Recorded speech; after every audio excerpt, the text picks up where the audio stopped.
Welcome to Lesson 1. I'm so glad you decided to continue with this training series.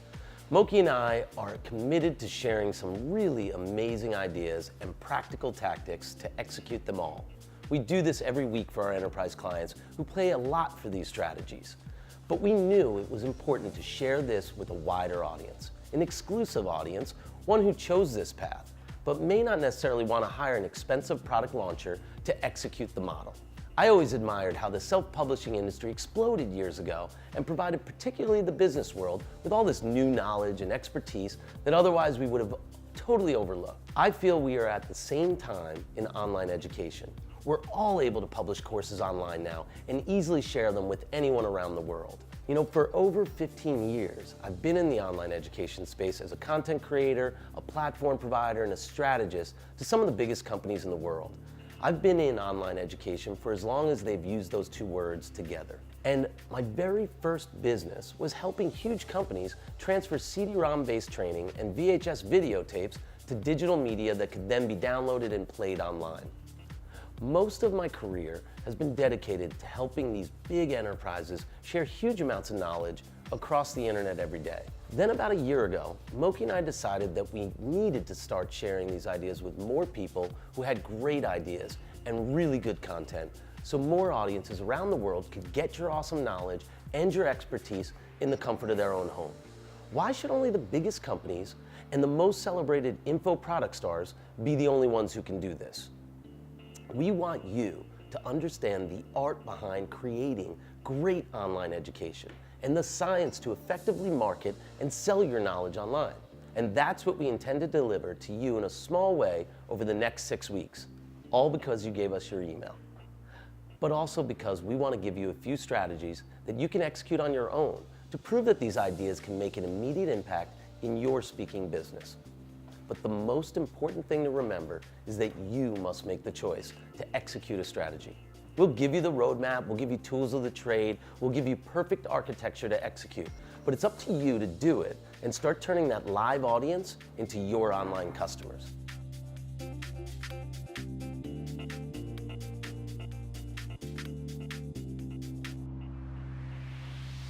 So here's big concept number 1. For speakers, educators, coaches, consultants, all of us, it's sometimes hard to resolve to this, but an audience is not necessarily yours just because you're on stage keynoting, you're running a workshop or a seminar, or you're hosting interviews and panels. We are oftentimes gifted those audiences by huge corporations and global associations just because you fit their profile, because of topic tag, price point, you wow them with a beautiful reel, and you got great testimonials on your website.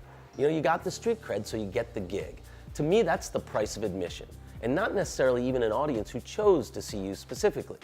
I once had a huge enterprise client in the life insurance business, and at the time, my partner and I were considered top experts in using digital media to train financial advisors.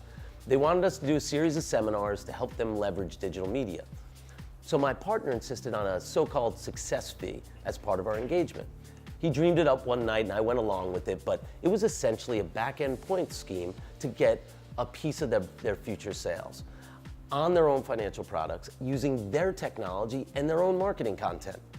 You know, needless to say, I got a call the next morning from the CIO of the company telling me that they would never pay a consultant like us a piece of their back end. At that point in my career, it felt like I got scolded by a parent. And he was right. He explained the only reason he was even talking to me was because we were the top experts in the field. You see, you don't get paid for that, you get in the door. Being an expert is the price of admission, and it's up to you to figure out how to profit from it. That's where we all start. How we respond depends on your commitment to execute. I came back a year later with an online course ready to be integrated to their existing university with all of our concepts and training wrapped up in a little neat package, and they could subscribe at a bargain price of $25 per user per month. They enrolled 500 on the spot, and our online business was born. That transformation is what I want for each and every one of our subscribers here. You chose to take the first step and trust us with your email. We're now going to introduce you to the core foundation in creating that same model and how you can make the offer in the right way. So you're not replacing what you do today on stage or in a workshop, but you're making it much more comprehensive and scalable so you can make money when you sleep. and turn that audience that you were gifted into the online customers that you desire.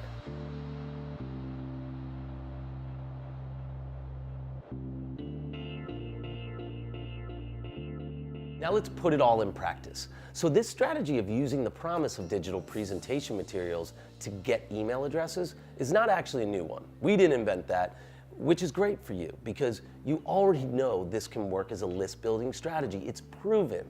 But we're mostly interested in how a speaker executes this unique promise and deliver strategy. You execute it well, and you'll gradually acquire a percentage of your audience each time to your list. And then each time you speak, it grows bigger and bigger. And they also happen to be the most warm prospects who will more easily convert to your future online customers. But this whole deal hinges on how well you execute on 3 major steps in this process. Number 1, smart delivery. Number 2, great content. And number 3, consistent relationship building. Now Moki's going to show you the technical science of how to engage your live audience with a smart delivery strategy and why it's such a critical foundation for building trust with your audience. Great, thanks John. Now that we have a strategy in place, let's talk about how we're going to implement it. As you probably know, email is king. Everyone has an email address, and chances are, when they need to catch up on work, they go to their email because it's their primary mode of communication. Facebook, LinkedIn, Twitter, and these other social platforms, they're just a far cry from the trust that your customers' email accounts provide. As a result, you have to respect their email addresses. That's why the idea of a double opt-in is so important. So what the hell is a double opt-in? That's a great question. Basically, someone signs up to receive content on a website. The website should send a confirmation email directly to the user to make sure that he or she requested this information. Once the user clicks the link to confirm, that's a double opt-in, and you can be sure that the user not only signed up, but also confirmed the sign-up. It's similar to a request to reset your password. If there wasn't this confirmation step, then anyone could sign up anyone for anything, and people would be receiving even more spam than they do today. So the double opt-in strategy is important because it shows your users that you not only respect their privacy, but that they can trust you. Now that you've started collecting people's email addresses, let's talk about content distribution. There's a million different ways to distribute your content. You could email files, you could send Dropbox and Google Drive links, and if you were really fancy, you could even put them on Amazon's S3 storage. But all of these methods suck because email has limited file sizes, Dropbox and Google Drive links can be unwieldy, and using cloud storage is unnecessarily complicated. And this is coming from a tech guy. The other reason these methods are no good is that they don't give you context. What if one of your users wants to look at one of the previous videos that you sent out? Now they'd have to search through their emails or their Dropbox folders to find out which one was the previous one, which means you'd have to have proper file naming conventions and organization, and at the end of the day, it's just a mess and a terrible customer experience. Remember, these folks aren't even your customers yet, so it's really important that you put your best foot forward. It's no different than an interview. First impressions matter. And having an organized flow of your content is crucial, especially if you want them to pay you for your content.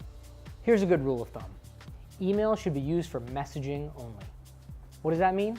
Think of it as a flag to get your users' attention. Don't try to ship them tons of stuff. If you want them to look at something beyond text, send them a link and have them click through. This has 2 major benefits. 1, it engages the user, which is great for getting your users' hands dirty. Engaging them is the best way to get them to purchase later on. 2, you can track these clicks. Emails are like flying blind. You have no idea how users are interacting with them. Sure, some services allow you to see if you've read them, but that could mean any one of 3 things, right? They've opened it and they've read it, they've opened it and they've skimmed it, or they just accidentally clicked it. The bottom line is you won't know the difference. But if you have a link to your site, you can be sure they purposefully clicked that link to see what you had to say. And the page that they linked to can have tracking code to give you more data into the user's behavior. Now I know what you're thinking. You're probably saying, well, where are they linking to? I don't know how to build a website. Relax, you don't have to. And you don't have to hire some code ninja to build it either. There are plenty of tools to help you build out your offering. Even with no knowledge of coding, you can build and create anything from a simple landing page to a much more complex lead page with multimedia, comment feeds, triggered actions, and A/B variations. We'll show you all of that. But it's a little early to worry about that right now. The important thing is you understand the concept and strategies behind communicating with your audience. It's your chance to prove your value and build interest in your offering. Don't take it for granted. And join us in the next session when we talk about how to build really valuable content.